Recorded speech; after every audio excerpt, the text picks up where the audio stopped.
Each crystal has its own unique energy signature, just like you do.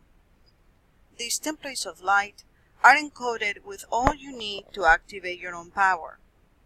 The key is to find a crystal that is attuned to your own personal energy or that raises your energetic resonance to ensure well-being and expand your consciousness. No all flashy gemstones hold power. Since antiquity, crystals of all sorts have served as protective amulets.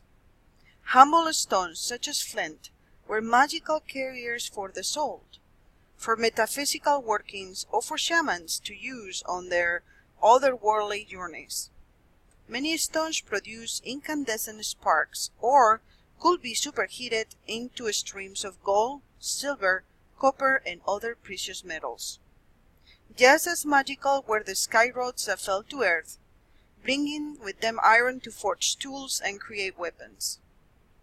Egyptologist Wallis Budge explained that each stone possesses a sort of living personality, which could be experienced sickness and disease, and could become old and powerless and even die. However, in Egyptian medicine, stones could also heal. The Greek philosopher Plato believed stones were living beings, produced by a fermentation process induced by a life-giving intelligence descending from the stars.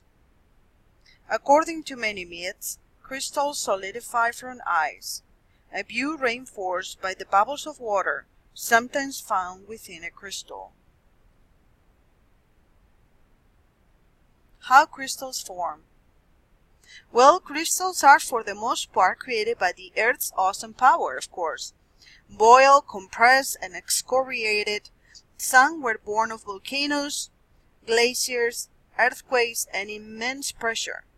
Others drip into being through osmosis, gas bubbles, and nature's gentle forces.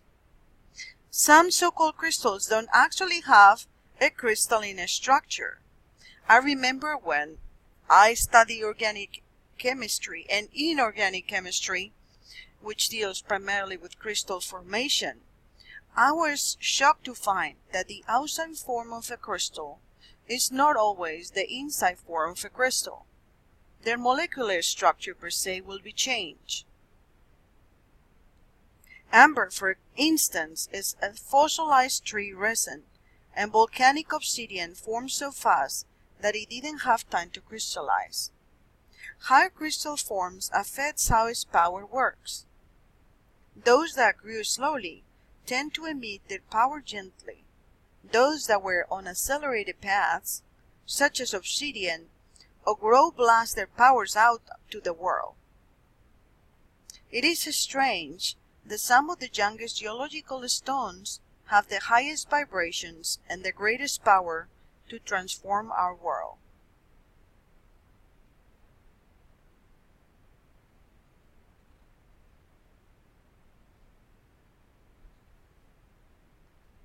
Crystals have always been credited with somehow possessing magical powers.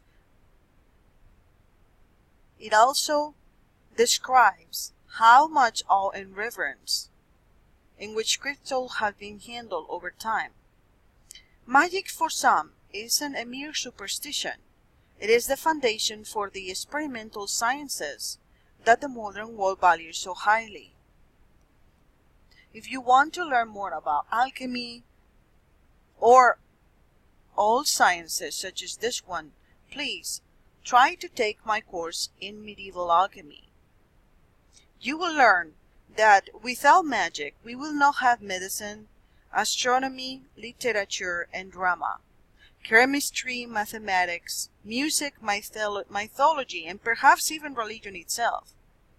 Magical formulae constitute some of the oldest writings, and it could be argued that the alphabet, even the recording of knowledge itself, was a form of magic. Magic isn't just a set of practices and beliefs.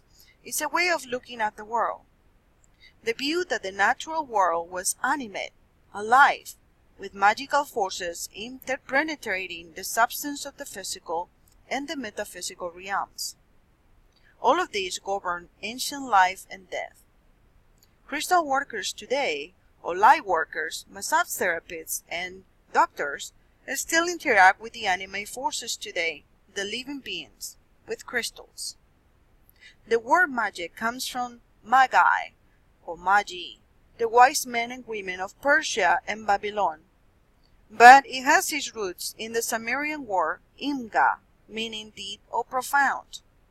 Magic was a way of manipulating the everyday world and attracting the favor of gods, but also, as anthropologist Robert Ramov Marett tells us, a higher plane of experience in which spiritual enlargement is appreciated for its own sake.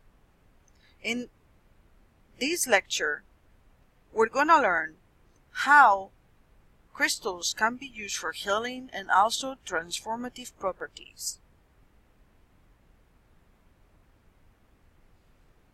Now, there are some crystals, such as for example selenite, quartz, and damburite, that already possess a light high vibration that activates the higher chakras. We will learn more about the chakras in our next lectures.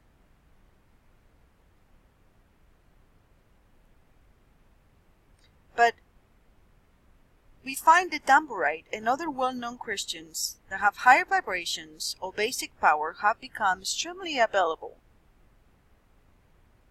You can see a lot of people, for example, carrying rose or white quartz as an amulet or a pendant. Damburite was known to have underlying properties that raise to another dimensions. There's a lot of varieties of quartz now on the market. Quartz is supposed to be assisting you in raising higher consciousness. These crystals and others that have high vibration allows us to connect with greater realities. High vibration crystals and their associated chakras, as we will learn, facilitate the expansion process and evolution and extension of your awareness to encompass the multi-dimensions of spiritual life.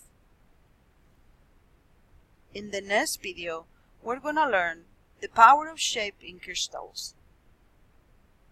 Thank you for following me on these lectures, and I hope that you're learning new things about crystals. Have a great day.